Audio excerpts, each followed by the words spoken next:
Mana suara Persis?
Satu lagi Jul. Dan. Nomor 7.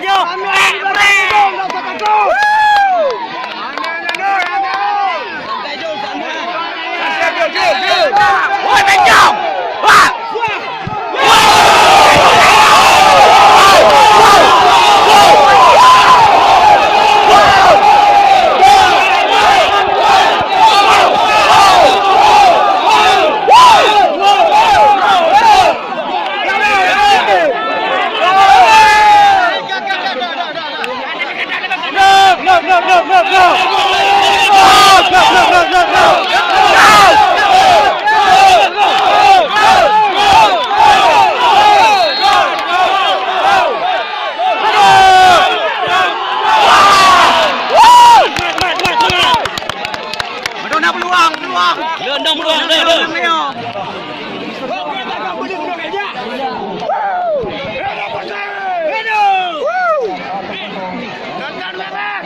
Woi, bola.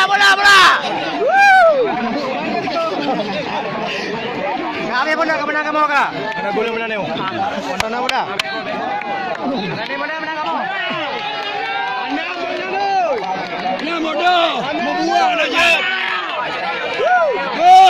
Tiga minyak pukul kayu lah. Bukan.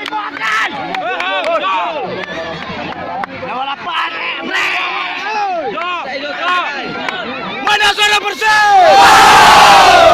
Mana suara bawah? Ada suara.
dari gerbang tengah saudara pemirsa.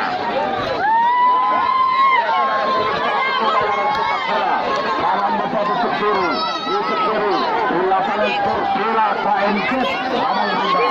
Kita akan menyaksikan putaran semifinal kedua antara kesebelasan Pilar FC Rantai Benua yang berhadapan dengan kesebelasan Rendes Interbo.